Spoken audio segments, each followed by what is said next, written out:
Hi everyone, welcome back. Today I'm going to share a simple weekend lunch vlog.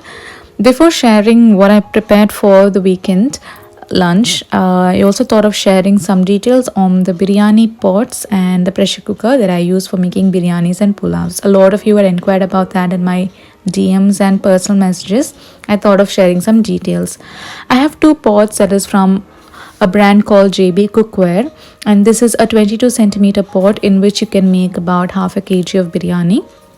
This has got tri-ply stainless steel. So while selecting stainless steel, always look for 18 bar 10 stainless steel, which means it has got 18% aluminium and 10% nickel, so which will help the stainless steel to cook in high flame, and over a period of time usually stainless steel bends in high heat, but this kind of a stainless steel doesn't bend, and since it has got heavy bottom, you can make pulavs and biryanis and your food also doesn't get burnt at the bottom.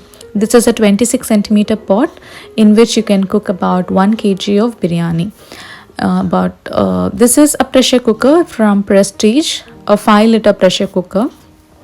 I specifically chose this round, like a pot shaped one, so that the biryanis or pulavs that you cook in a pressure cooker doesn't turn mushy, and it stays fluffier for a longer time. And this is also induction friendly. You can use this on an induction stove as well. I usually don't make biryanis in pressure cooker on weekends, especially. Only when I'm in a hurry I use pressure cooker. I prefer making biryanis in an open pot because the rice stays more tastier and fluffier for a longer time. So the detailed description of all these pots and the pressure cooker I've given in the description box below, and the link if you want to purchase them, I have also shared the link in the description box. You can have a look and purchase if you like. This is a Saturday afternoon, and for lunch I thought of making a biryani using these pots. I'm going to use a smaller one. I'm just going to cook half a kg of chicken biryani using basmati rice. The detailed list of all the ingredients and the procedure is also given in the description. You can have a look. So I'm just prepping for the biryani. I'm doing some ginger garlic paste and also peeling some onions. Every time you peel or prep for your cooking, it's good if you use a plate or a small bowl at the bottom so that you can collect all the waste and you can leave the countertop neat and clean, and it'll make your work easier after cooking. So I'm going to grind some shallots, ginger and garlic. I'm going to make this into a paste, and I've got 3 big onions. I've cut this into thin slices. This is for the biryani. Prepping your ingredients way ahead of cooking makes your work easier as well. So today I've got about 1 kg of chicken. Half portion I have separated as boneless and with bones. With bones I'm going to use it for the biryani. The boneless will make chicken 65. So these are the pieces with the bones, and this is boneless. So what I'm going to do is I'm going to marinate both with the same amount of spices, and then I'll let you know how I'm going to prepare this biryani. So for both the bowls, I have separated into 2 bowls, and I'm adding the same ingredients. I've added ginger garlic paste. Now I'm adding some chili powder, and then garam masala. Then this is coriander powder, that is just half a spoon of coriander powder, some cumin powder, pepper powder and fennel powder.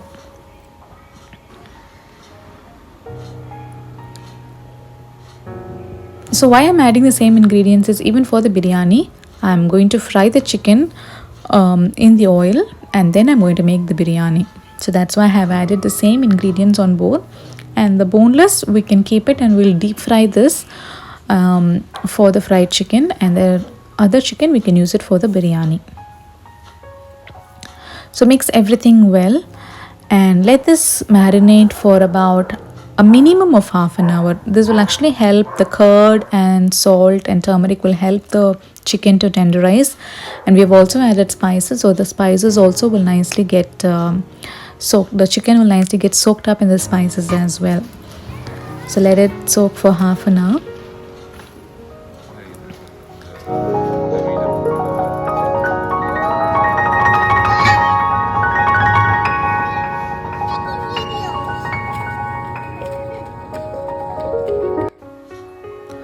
it's half an hour now. Let's start making the biryani.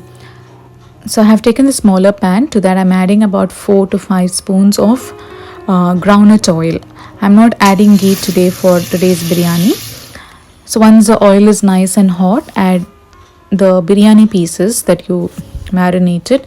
Add this in the oil and let's cook this for about 5 to 8 minutes until the chicken is nicely roasted and cooked on both the sides. Just flip it now and then and cook the chicken. So when you do this and add this to the biryani, the chicken will not be bland. It will have some spices to it and will taste even more juicier and nice. So after removing the chicken, to the same oil I'm adding 3 large onions. I've chopped this into thin pieces and I'm adding it here. The onions has to nicely cook and turn brown. So while the onions are cooking, we will also put a pan on the next burner for us to fry the chicken. So let this cook, and in the meantime let's start frying the chicken pieces. Now the onions have cooked. I am adding ginger, garlic and shallots paste. So I have added about 2 spoons. Cook this through completely. Once you add ginger and garlic, it will start getting burnt at the bottom, so just keep stirring it every now and then.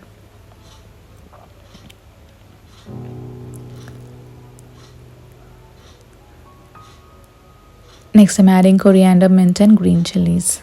I have taken some help from my husband today for helping me with the fried chicken.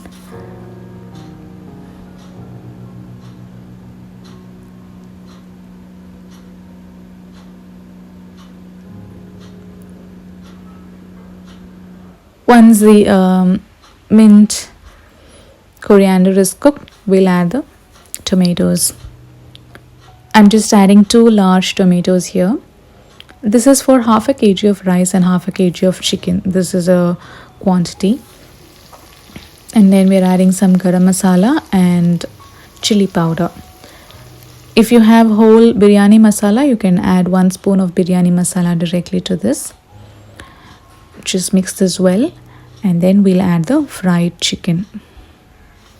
Since the chicken is already cooked to about 50%, you don't have to cook it for a longer time. Just give it a gentle mix for about a minute and then we'll add water and then we can start adding the rice and leave it to cook for another 20 to 30 minutes. The biryani will be ready.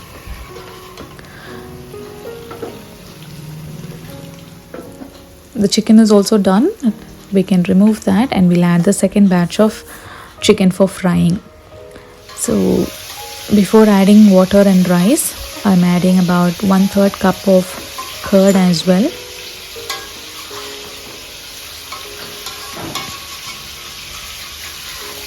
I have shared a lot of biryani recipes in my channel.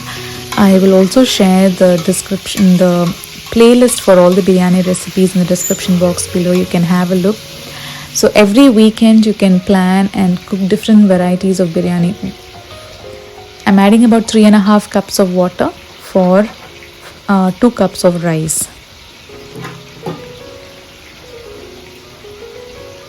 Once you start making biryanis at home, you will start enjoying having it at home rather than having it from the restaurants, because I feel more than the restaurant ones, the ones that we make at home are more delicious.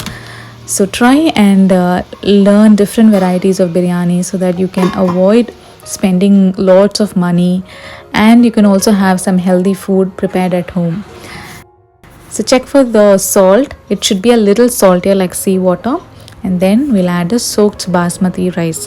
I have soaked this rice for 30 minutes, drained the water and I'm adding it here. Now just lower the flame immediately, and once the rice soaks up all the water, put a heavy bottom pan at the bottom and keep a heavy stone or a heavy vessel on top and leave it to cook on low flame for about 20 to 30 minutes. In the meantime, playtime for my son is also over. We are going to get refreshed and get ready for having our lunch. This is a Saturday afternoon, so we just take it very slowly. We don't rush up, we don't follow a time. So just a relaxed Saturday lunch.